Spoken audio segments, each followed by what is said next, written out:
Alright, moving on to neutrals finally. We can start with Kindling Elemental. 1 mana 1/2 Elemental, Battlecry, the next elemental you play costs 1 less. So it's important to note that this effect persists over turns. So you're most likely going to be playing this as a ramp effect. The only classes that really have enough elementals are probably going to be like Mage. So with Mage, you can maybe ramp out a Water Elemental, which is pretty good, but the other elementals don't really look that good. Like you have to corrupt Firework Elemental. The 2-drops don't really make that much sense, and Arcane Luminary doesn't really make that much sense either. None of the Priest minions really make that much sense, except Lightspawn, which turn 2 Lightspawn does seem powerful. But I think we're mostly looking at this card in Shaman. In particular, this curves really nicely into Arid Stormer. So 1 mana 1/2 Elemental that curves into a 2/5 Rush Wind Fury could be very powerful. But even on a lesser note, if this ramps into like Unbound Elemental, that's pretty good as well. Probably the nastiest thing you can do with this is curve it into Earth Elemental with a Lightning Bloom. So 2 mana 7/8 Taunt is a really disgusting turn 2. And just in general, it does seem like Shaman potentially has enough elementals to support this. They have some just like standalone pretty good ones you might be playing anyway, like Cage Match Custodian, and maybe New Fire Elemental, not totally sure about that. But yeah, Shaman just has pretty good elementals. If enough of them are playable, then you probably play Kindling Elemental as well. But I'm honestly not like super into Elemental Shaman.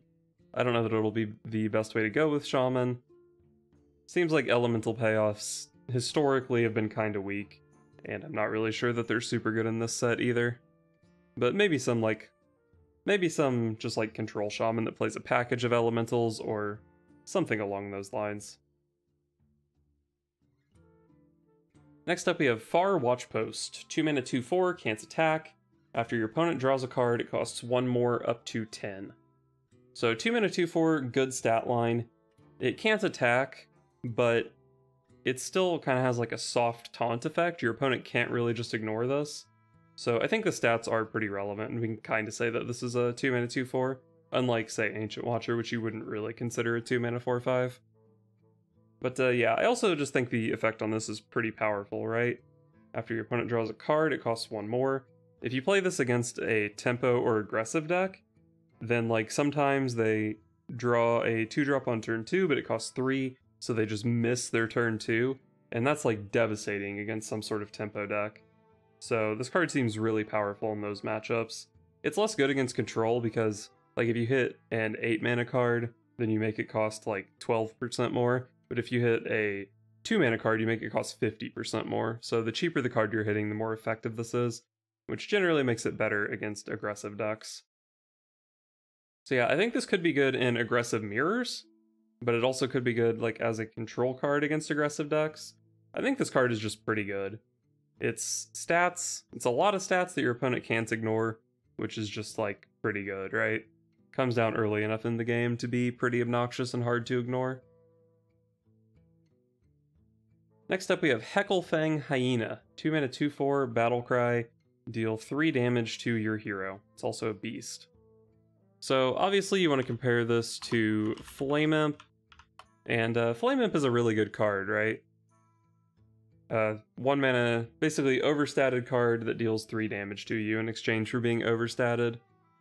But the thing is, Flame Imp does a lot of damage, like that's why it's a scary card.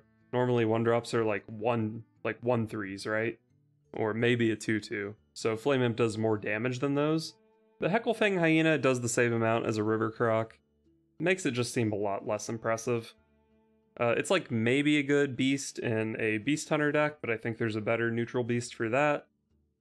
I've seen people say like you want to play this in Self-Harm Zoo with Dark Glare and Flesh Giant, but eventually that deck does actually die if it does too much damage to itself, right? Flame Imps, Raised Deads, Tour Guides. It's just a lot of damage, and I don't think the Hecklefang Hyena is really worth it on top of that. So I actually don't really like this card that much. Next up we have Lushwater Mercenary. 2 mana 3/2 Murloc, Battlecry. If you control a Murloc, gain +1/+1. So in a Murloc deck, this is a 2 mana 4/3, which is really strong.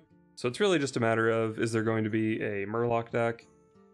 And it does seem like maybe Murloc Shaman could be a thing. They got some really powerful cards, including Spawn Pool Forager, which with Spawn Pool Forager, like you play that on 1, this thing is always going to be active on turn 2. So it seems really strong in that deck. There's also, you know, Tidecaller that curves into it. Maybe you play it alongside a Tiny Fin. Seems pretty well supported. So basically this card is just, is there a Murloc deck? Yes, this is good. No, this is bad. So really I just kind of have to evaluate, is Murloc Shaman going to be a thing? I think Murloc Shaman is going to be a thing, so I think this card is going to be good. Next up, another Murloc card, Lushwater Scout. 2 mana 1/3 Murloc. After you summon a Murloc, give it +1 attack and rush. So obviously you want to compare this to Magic Carpet. Magic Carpet was 1-drops only. This is more flexible on mana, but it's restricted to Murlocs.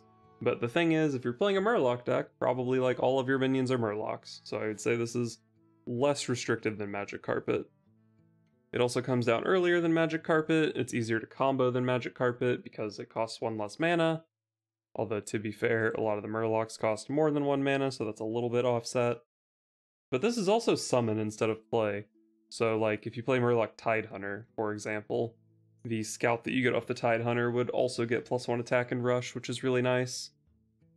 We surprisingly have not that many Murlocs to take advantage of that, but it is good with the Tidehunter.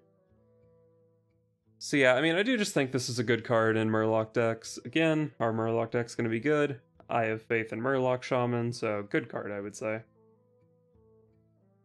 Next up, we have Oasis Thrasher, 2 mana 2/3 Beast with Frenzy, deal 3 damage to the enemy hero. So the weirdest thing about this card, to me, is that this was introduced at the same time as the core set. And I feel like the core set is like an opportunity to get rid of obsolete cards, right? But they left River Crocolisk in the core set, and then introduced almost strictly better River Crocolisk. So like, what's the point of the core set if you're just going to leave obsolete cards in it? It's really bizarre.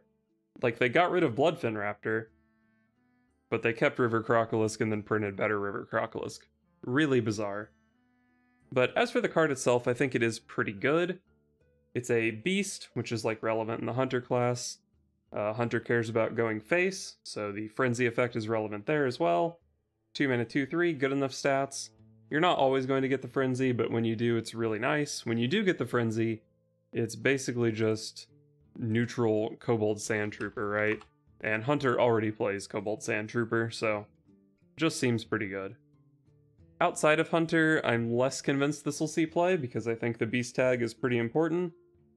But if there's like a face warrior, they could play this. They can abuse the Frenzy on it. But really, just like any face class, this is a 2 mana 2/3 that potentially goes face for extra damage, which is pretty nice. I think it's just a solid card.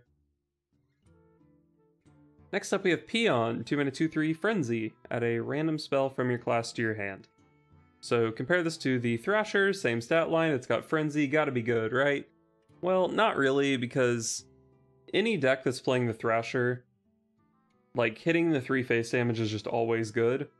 Whereas with the Peon, sometimes you get the Frenzy off this, you're playing a control deck, and then, like, you're up against aggro, and you hit, you know, Nagrayan Slam off your Peon or something, and it's just irrelevant in that matchup.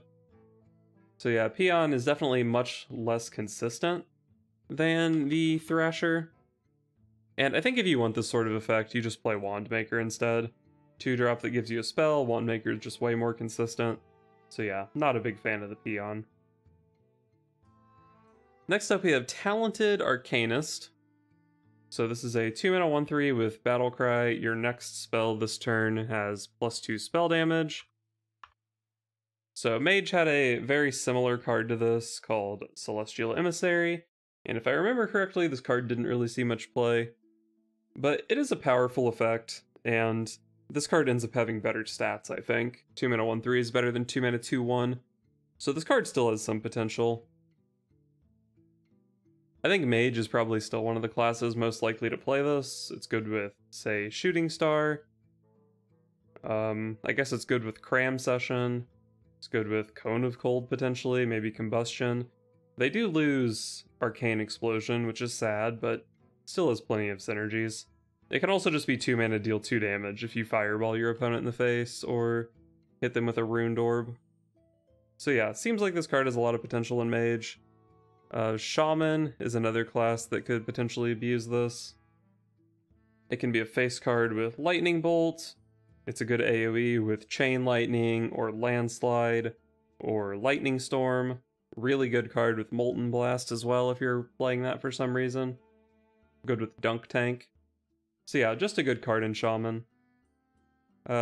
Maybe another class that could really abuse it would be Demon Hunter. Particularly the Lifesteal build of Demon Hunter. This card is particularly good with Fellscream Blast. They already play the Hog Merchant that gives +1 spell damage. This is +2 spell damage. Obviously in the long run the Hog Merchant does more, but I think just getting this on 1 spell, like, you need to hit more than 2 spells with Hog Merchant for it to be better, so I think this might just end up being better. I'm not really sure how tight the mana costs on the turns are in that deck, but this card is a lot more impactful than the Hog Merchant. And then it's also just good with like Eye Beam or whatever. It can add, you know, 4, 8, 16 damage to your finishing turns, so I think it could be good in Demon Hunter as well. I would say just generally all around this is a pretty good card that has potential in a lot of classes. Next up we have Toad of the Wilds. 2 mana 2/2 taunt with Battlecry. If you're holding a nature spell, gain +2 health. So 2 mana 2/4 taunt. That sounds pretty good to me. But what classes can really abuse this? Well, for nature spells, I think we're pretty much just looking at Druid and Shaman. Druid is actually pretty interested in this card, I think. They have a ton of nature spells, obviously, but they have some really cheap nature spells, more importantly. Innervate, Lightning Bloom, Nature Studies, all really good. The deck that plays this is probably interested in, like, Mark of the Spike Shell. Thorngrowth Sentry is good as well. And then, you know, Arbor Up, Soul of the Forest. A lot of good nature spells to support this in Druid. Druid also has the Battle Guard thing that makes your first taunt each turn cost 2 less. So you can play this on turn 1, the 2/3, and then a 2/4 taunt Toad. So this card seems pretty good in that deck. As far as like slower druids, this probably doesn't really make the cut, and it does interfere with guardian animals. So I think you're pretty much looking to play this in like Taunt Druid or maybe Token Druid, a lower end druid deck. This also has potential in Shaman, but probably not as much. Although, I guess if you're playing like a Doomhammer deck with Rockbiter, Stormstrike, Serpent Shrine Portal, Lightning Bolt, at that point maybe this is just consistently enough a 2 mana 2/4. And if you're playing like Doomhammer stuff, you probably care a little bit about avoiding damage. This is a nice little taunt. I think this card is just like pretty reasonable in either Druid or Shaman. But it sure does suck if you don't have a nature spell. Next up we have Barrens Trapper. 3 mana 2/4, your Death Rattle cards cost 1 less. So potentially a really powerful effect on this card. But it's really a matter of can you abuse it. There's the Death Rattle Demon Hunter archetype, which I don't really have that much faith in. Hunter has a lot of stuff to play with this potentially. Cheat out Hellbore and Web Spinner maybe. It seems like most other classes don't really have the Death Rattles to support this though. Maybe Zoo can play this with Possessed Villager, Boneweb Egg, Nerubian Egg, and they want to play like Grimoire of Sacrifice. That could be potentially a spot for this card. Yeah, there's the Nerubian Egg. There's like the card draw minions, there's Sneaky Delinquent. Maybe you're interested in playing this on 3 and curving it into a 5. But there's pretty much just Tail and Forward Ring. And I don't think I missed any like significant 5-cost class legendaries. Does this let you ramp out Fell Soul Jailer? Maybe that could be a pretty nice synergy in that Zoo deck as well. Play it in Totem Shaman for Totem Goliath. And it has some synergy with the Spawn Pool Forager as well. I don't know. I think I'm mostly like pretty unimpressed with this card. I just don't really think there's a deck that's going to be able to play enough Death Rattles to support this. If we had like a bunch of 1-mana Death Rattles and then you could just like flood the board on turn 3 with this, it would be really impressive. But I think the current card pool doesn't really support it that well, and it's a 3-mana 2/4, which is pretty ugly. Next up we have Crossroads Gossiper. After 3-mana 4/3, after a friendly secret is revealed, gain +2/+2. So probably the most notable class with this is going to be Paladin, because Paladin is getting a ton of insane synergy with this. Well, I say a ton of synergy, but it's mostly just you want to curve Sword of the Fallen into this card. Sword of the Fallen is giving you consistent secrets. If that secret is like Noble Sack or Oh My Yogg, it's really likely to trigger on the turn it comes out. So with Crossroad Gossiper, if that's consistent, then this is just a 3-mana 6/5, which is just absolutely insane. There are some other secret classes, but I think, like, look at the rogue secrets, they're a lot less likely to go off on demand. Mage secrets, I have no clue how to feel about mage secrets. They lost so much, but also gained quite a bit as well. But, like, this pairs pretty well with Counterspell, but the way the curve works out, it's not that impressive in mage, I would say. For Hunter, I mean, you can protect this with Freezing Trap, that's really good. I guess if they run into this and like Snake goes off, it probably gets the buff before the damage is dealt, right? So yeah, this is good with like Snake Trap and Pack Tactics as well, I would say. So yeah, I mean, I think this just has good synergy. It's just like a powerful card in secret decks. I'm particularly interested in a 3-mana 6/5 in Paladin, following up my Sword of the Fallen, but any secret class could really be looking at abusing this card. Next we have Death's Head Cultist, 3-mana 2/4 with Taunt and Death Rattle, restore 4 health to your hero. So I think this is just a pretty good card. 3-mana 2/4 Taunt is like reasonable, and then you heal for 4. It's nice to have a good neutral healing thing. I think any sort of like control mage would probably be pretty interested in playing this card. Maybe even slow warlocks would be interested in the healing end of this card, although I'm not sure if they're that desperate. What other classes? Mage really stands out. Maybe Shaman could play this as well or something.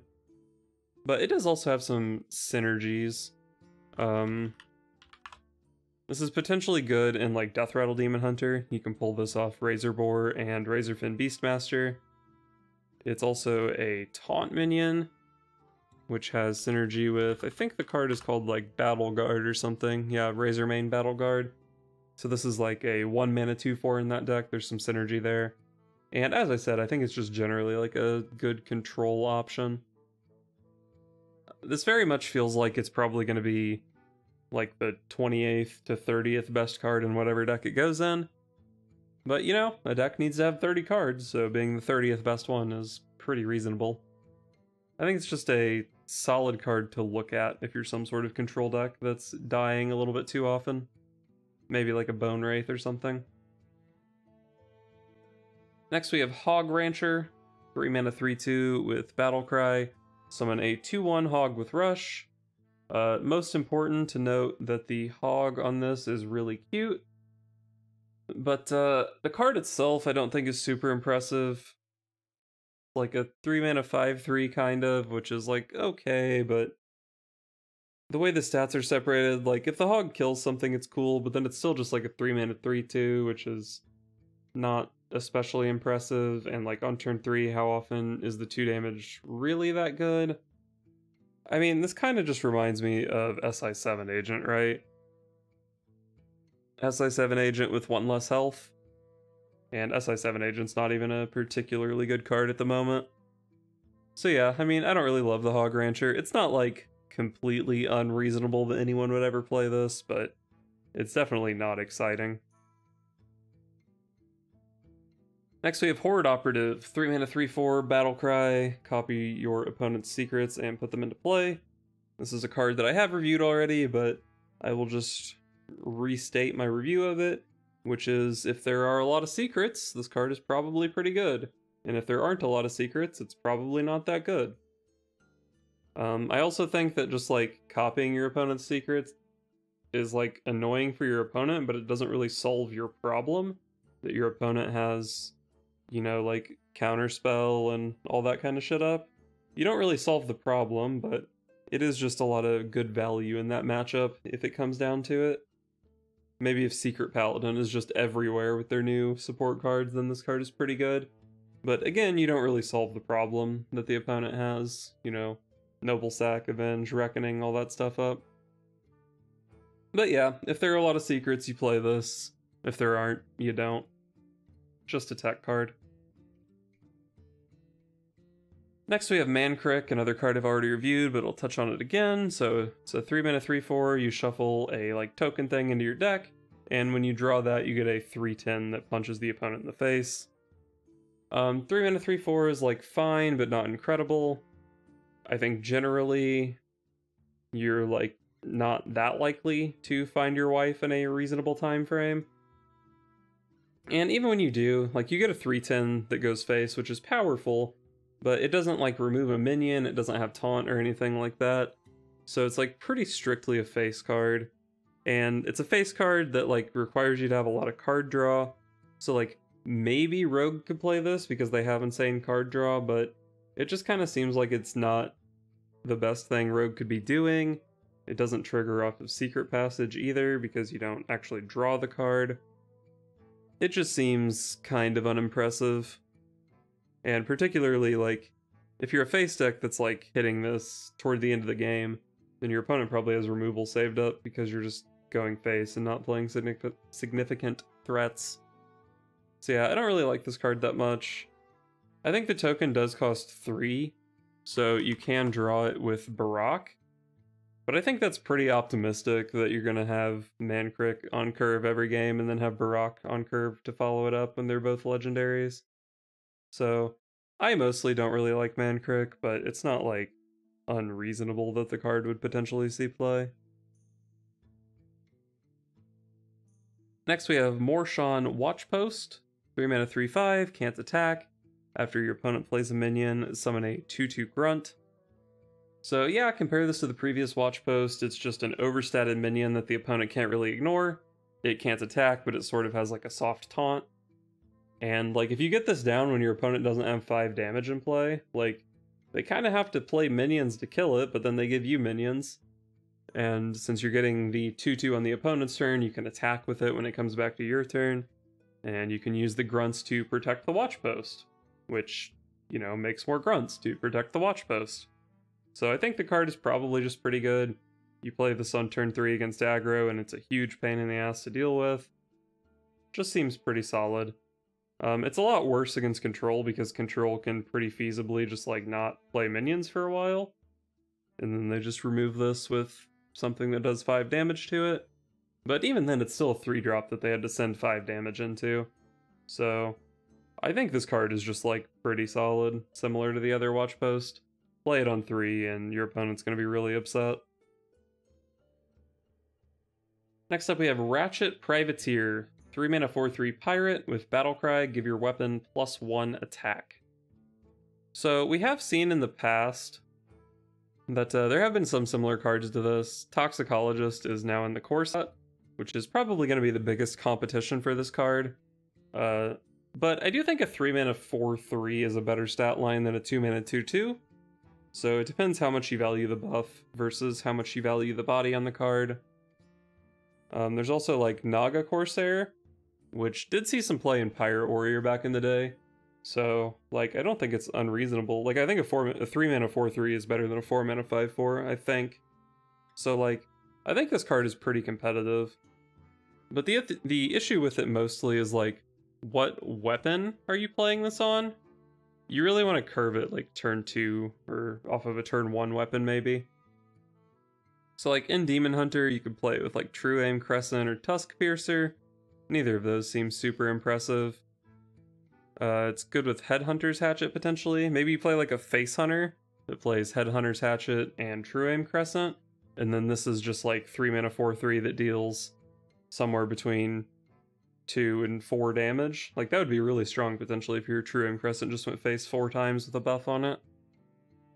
Probably the best spot for this is going to be on Sword of the Fallen, because it's a broken 2-mana weapon, but it doesn't really do quite enough damage to kill minions. So you just drop a Privateer on it and suddenly it can start killing minions. The problem with that is that Paladin has like 50 broken cards, including some pretty solid ones that come down on turn 3, so you probably can't really play Ratchet Privateer in that matchup, but it is something to consider. Maybe you play it in some sort of Burn Rogue with Rune Dagger. Pretty good with Ringmaster's Baton. It is a pirate to buff off the baton. So like there are a lot of cheap weapons you could potentially buff with this card. Can also make your like Outriders X draw cards more reliably. So yeah, I mean there's some stuff you can do with this card. The current weapon buff class is Rogue with Self-Sharpening Sword. I think this is probably too expensive for that class. So you're probably looking more at just some sort of face not rogue that plays a few cheap weapons. But yeah, I mean ultimately it's probably not going to be competitive enough because it's a 3-mana 4/3 that maybe just does a couple points of damage. But it is a pretty solid minion that does something pretty good for your weapon. Next we have Sunwell Initiate, 3-mana 3/4 with Frenzy, gain Divine Shield. So I'm pretty torn on whether or not I think this card is good. Like, if it doesn't die on the first hit, it does take 3 hits to kill this card, which is really, really obnoxious. In that sense, you can kind of compare it to, like, Goody 2 shields, which, if you can't deal with the turn it comes down, can be a really obnoxious minion. And, arguably, 3-mana 3/4 is better than a 4/2. Although I guess you do have to work for the Divine Shield, so maybe not. But yeah, this is just like a pretty solid stat line on a card, I would say. The real issue, though, is like, what deck do you play this in? Like, are you playing this in Zoo? I don't think there's any way this is efficient enough for Zoo. Maybe if you are some kind of crazy person that ends up playing like a Tempo Priest deck or something, maybe this ends up being like one of the best things you can play in that deck. But I think Hearthstone decks are mostly just going to be too efficient to play this card. But I really don't think it's unreasonable. This card is really obnoxious if it doesn't die the first time it takes damage.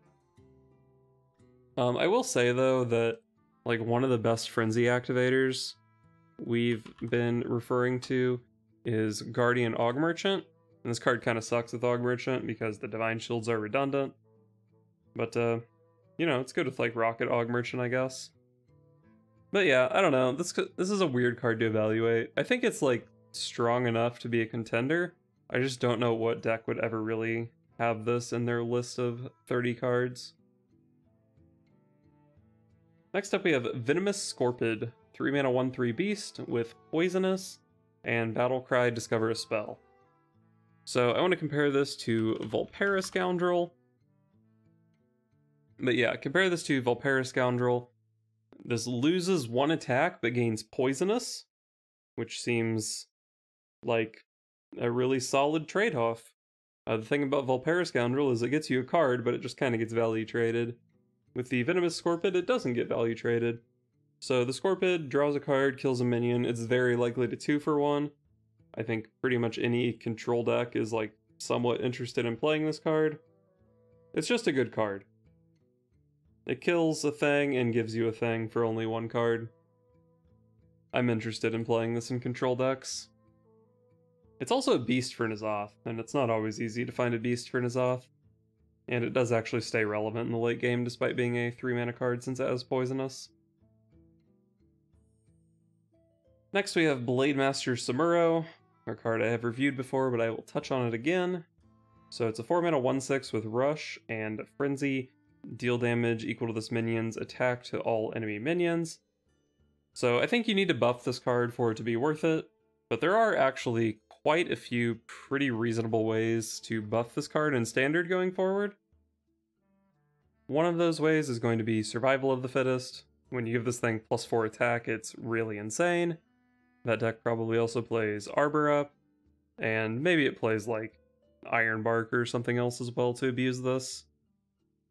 The next class that I think can really use this is going to be Paladin. You can combine this with Hand of Adal, or 0 mana Libram of Wisdom, or even Conviction. Pretty cheap ways to give this a lot of stats to make it a big AoE. You can play it in Priest with Apotheosis for some giant game-winning heals. 7 mana Reno that does AoE damage, basically. There are ways to buff it in Rogue, but it's probably too slow for Rogue. You can slap a Rock Biter on it in Shaman. You can buff it with Imprisoned Scrap Imp. Probably the most consistent way to buff this is going to be with Stage Dive. Stage Dive is a powerful warrior card. It's going to tutor the Samuro out of your deck pretty often. It gets it up to 3 power, which is probably like the relevant breakpoint for where this card is good. And compared to a lot of the other buffs, you can pretty easily play the Samuro on curve. So yeah, in warrior in particular, I think this card is pretty good. So yeah, I mean, there's just a lot of good stuff you can do with this card potentially. I'm not like in love with it in any deck in particular, but it's broad enough that I think it'll probably make its way into some deck at least. Next up we have Crossroads Watchpost. 4 mana 4/6, can't attack. Whenever your opponent casts a spell, give your minions +1/+1. So actually initially, like, for a full week I thought this was a 5 mana 4/6, but being a 4 mana 4/6, that obviously makes it better. But I still think this is my least favorite of the Watchposts. It's not really that annoying on its own, because, I mean, if you just buff this but it still can't attack, that's not very impressive. I also think compared to the other Watchposts, like, it's a lot easier for a deck to not play spells than it is to not play minions or not draw cards. So I think this is the easiest Watchpost to ignore, but it is potentially really scary. Like, say you play this against, like, Rogue and they try to do all their card draw shit, and then you just had, like, 2 other minions in play that got +5/+5 this turn. Like, that's pretty ridiculous. But that's playing a 4 mana card against Rogue, which is not advised. There's also like the Druid class, which would have problems playing around this because they play all their like ramp spells and stuff like that. So it could be a way to beat up on Druid. And this can also just be like an anti-AoE card, right? You're up against Paladin, you have a 2 health board, you play this, and then their Consecration suddenly doesn't kill your board anymore. But I think if you're interested in beating up on spell-based decks, I'd probably rather just play Cult Neophyte, right? Then you don't have to like worry about having the minions in play to make it worth it. Along with the Cult Neophyte, you can even just play like a Wriggling Horror or some other 2-drop to make up for the stats lost anyway. And yeah, like I said, this Watchpost just isn't as much of a threat on its own as the other Watchposts, so I'm not really that into it. Next up we have Darkspear Berserker. 4 mana 5/7 with Death Rattle, deal 5 damage to your hero. So I want to compare this to Pit Lord, seems like the obvious comparison. This has 1 more health than Pit Lord, and its effect is a Death Rattle instead of a Battle Cry. But Death Rattle instead of Battle Cry is really significant, right? Because the thing about Pit Lord is, if you just play it when you're at like 10, then you go down to 5 and your opponent just hits you with their board and you die. But if you play Darkspear Berserker, they have to kill this 7 health minion before you take the 5 damage. So, like, even in the worst case scenario, this is still like a 4 mana 5/2, which is quite bad, but in the worst case scenario, Pit Lord is 4 mana kill command your own face. So, quite far on the worst case scenarios between these cards. Basically, this just doesn't... They have to deal 7 to this to deal 5 to your face, which is like kind of okay. But at the end of the day, it is still just a somewhat overstated vanilla 4-drop, and generally slightly overstated vanilla minions are not that impressive, especially once you start getting up to like 4 mana. Like, what deck are you just curving out and then you just want to play a 4 mana 5/7?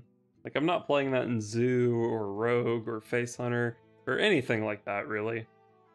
Really, the only spot I can see this being played is in Death Rattle Demon Hunter,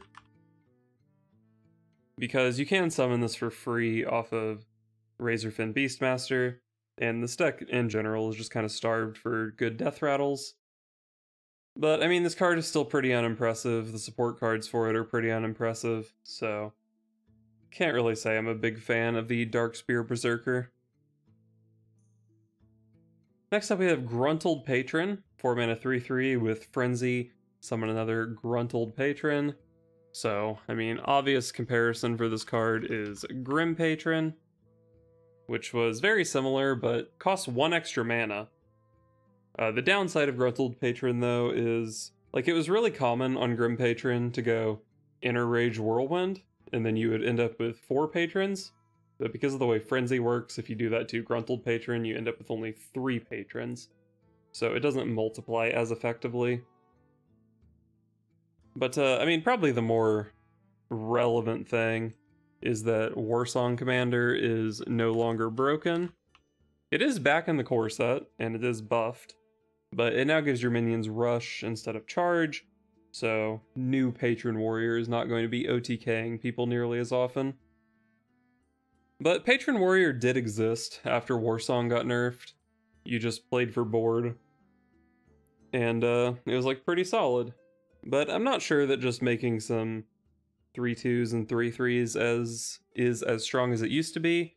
Like, that used to just win the game against Druid, which was pretty crazy in hindsight. It's kind of hard to imagine this card just winning games as much as Grim Patron used to. And also, it's kind of hard to activate this compared to Grim Patron.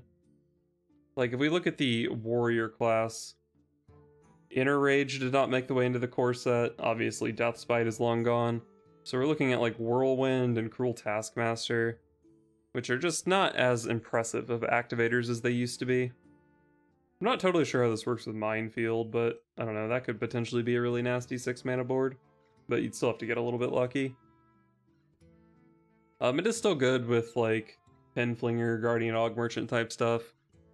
And, I mean, even if you imagine just going Guardian Og Merchant, that's 5 mana for a 3/2 Divine Shield, a 3/3, and a 2/1. I mean, that's kind of Jandis, right? It's a lot of stats for 5 mana. It's a 2-card Jandis, though, so it's not as impressive, but that's kind of Jandis. And, Warrior also has, like, the big legendary Overlord Sourfang. Seems like this is a pretty reasonable minion with Sourfang.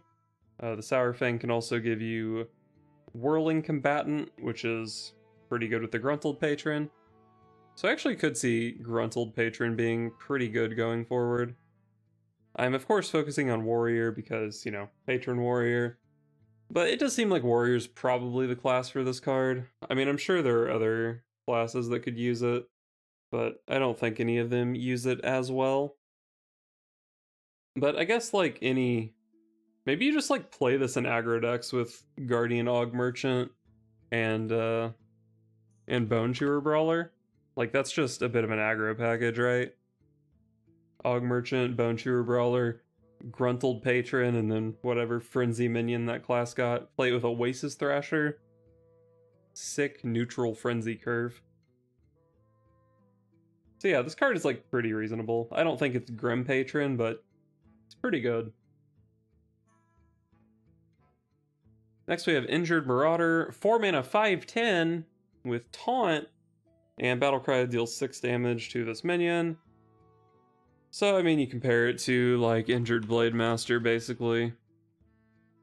Injured Blademaster has seen play, obviously, but these kinds of cards, you really need to be, like, cheating them out for them to be good.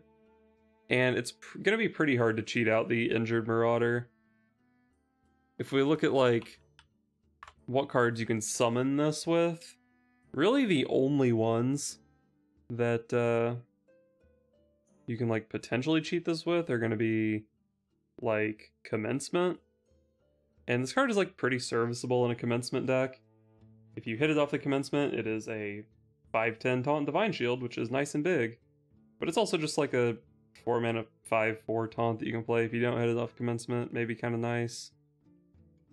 But other than that, you're looking at, like, Terran Gorefiend, or, you know, a High Inquisitor Whitemane or something to abuse this effect. And I just don't think any of that sounds reasonable. Even going back to like the injured Blademaster thing, Circle of Healing is rotating out of the core set, so like you can't even abuse it in that way.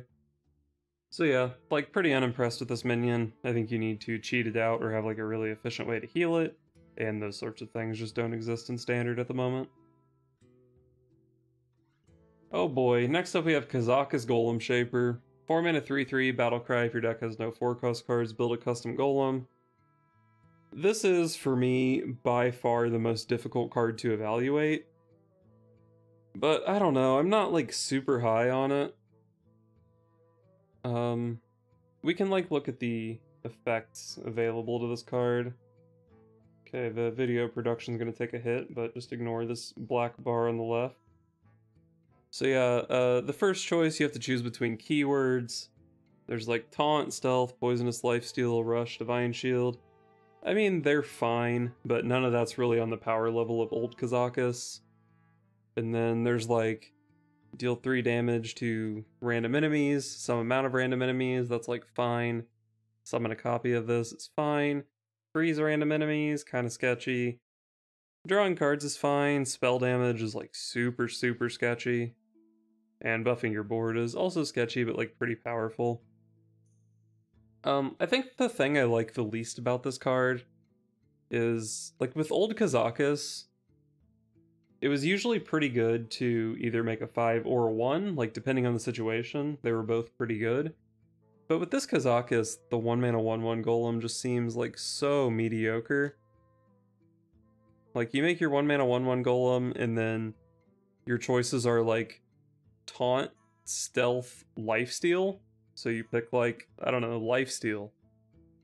And then you have like summon a copy of this, or like freeze 1 enemy minion, or like spell damage +1. And like that 1 mana 1/1 golem that like summons a copy of itself and freezes a random enemy thing, it's like you built a bad Glacial Shard, right? It's just like not impressive. And like the 5 mana one can be like pretty strong. People really seem to like Stealth or Divine Shield plus summon a copy of this, which is definitely strong. I mean, 5 mana 10/10 Stealth or 5 mana 10/10 Divine Shield, that's hard to deal with on turn 5. But I mean, you're not getting that every time. And like even sometimes you do get that, like you get a 10/10 on turn 5, but you played a 3/3 on turn 4, so it's like still not that exciting. I don't know. I'm just not super interested in what a lot of these golems are doing. Like, it is really disgusting if you get the +2/+2 to your board in the right deck. But even in, like, aggro decks, like, Rogue doesn't use that effect, right? Maybe even Face Hunter isn't using that effect. So, I don't know, I mean, I think there probably will be a deck in the meta that just naturally doesn't really play 4-drops, so they put in Kazakus, it's probably fine. But I don't think the card is like super busted. I don't think you're going super far out of your way to include it. And I don't think it's going to be in like every deck. Maybe I'm just like, it's pretty hard for me in my mind to just evaluate like the average golem. And maybe I'm underestimating the average golem, right? But it just seems like the average golem is not... I'm not losing my mind over the average golem, I think. Next we have Southsea Scoundrel, 4 mana 5/5 pirate. With Battlecry, discover a card in your opponent's deck. They draw theirs as well. So it's an overstated 4-drop. Each player draws a card off of it, but you have control over what that card is. So if you're up against a control deck, then you can make them draw something that's like not particularly relevant at the moment, or make them draw their 10 mana card that's not going to be relevant, since you're probably playing some sort of like tempo or aggressive deck with this card. That seems okay. I think maybe people are like a little bit too down on this card, because it gives your opponent the card. I mean, it does also give you the card, so it kind of breaks even. And compared to other cards that have done this, this is like actually overstated instead of just being like a 3 mana 3/4 or whatever. So yeah, I mean, I don't think the card is like horrible. But it's kind of similar to the Pit Lord Death Rattle thing. It's just like, what deck do I actually want to play this in? And I can't really think of one. I don't think it's an awful card, but I just don't really see why I would want to play this. It does have like some potential to make cross-class synergies. Like if you're playing, you know, Highlander Priest, and for some reason all your opponents are playing Kaldara Drake, then you can steal their Kaldara Drake and use it with your Raza Anduin hero power, and that's like really disgusting, right? I can't think of any like particular thing like that that'll be in standard, but that is an application of this card. And you consider that you're discovering a card, so you see from 1 of 3. If your opponent is playing like 15 2-ofs in their deck, then you have 3 shots at 1 of 15 cards. You have like a 20% chance of hitting anything in particular in that scenario.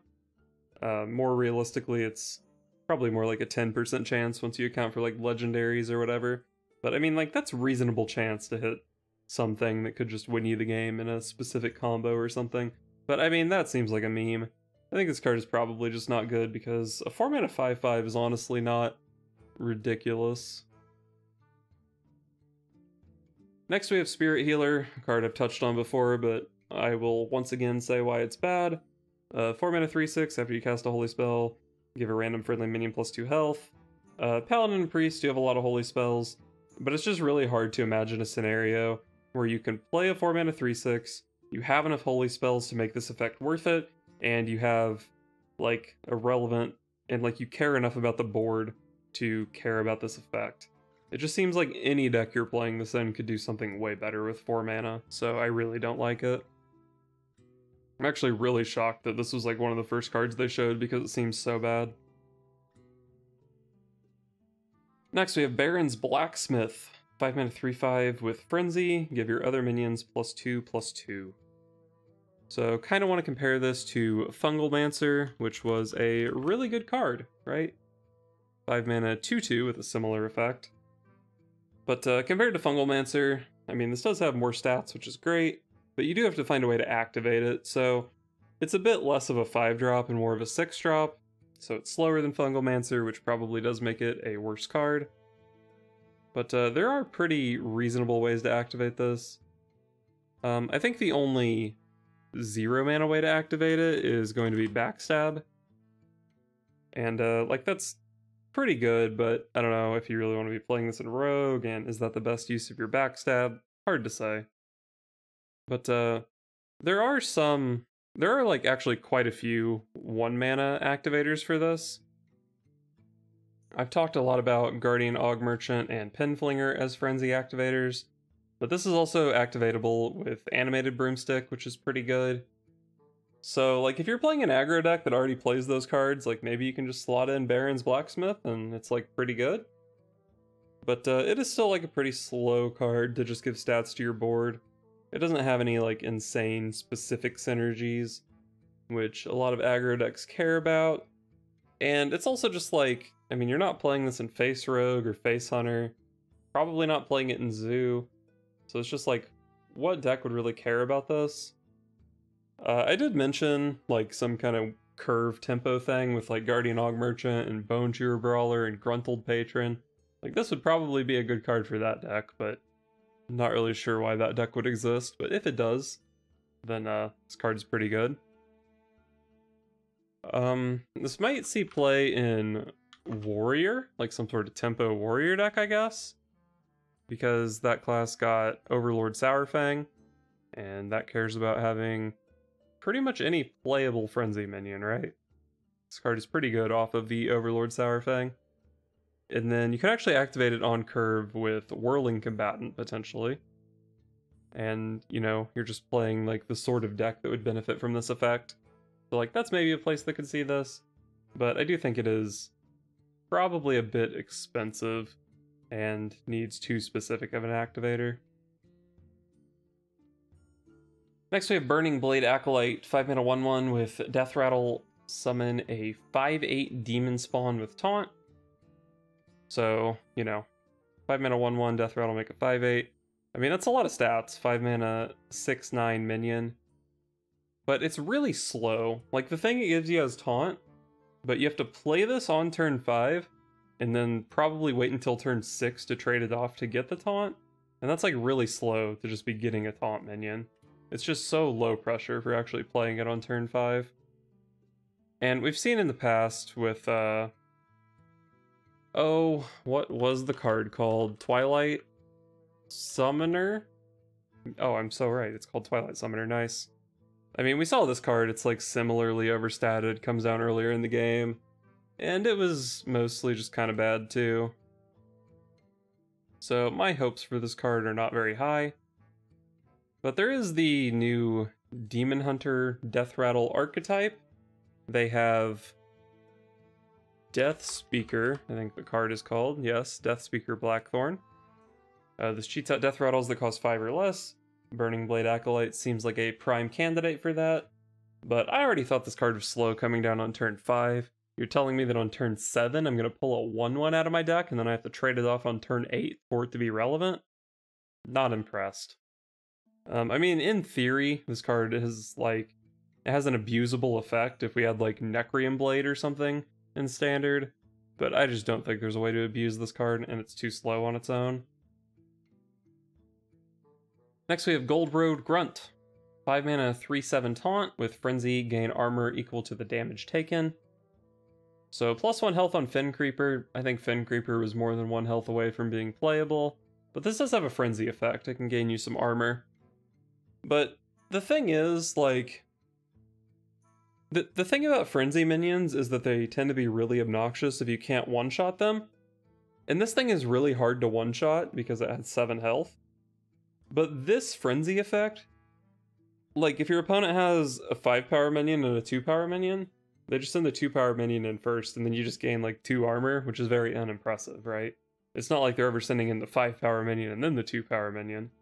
So you're probably never gaining more than, like, 3 armor off this. And even 3 is, like, pretty optimistic, I would say.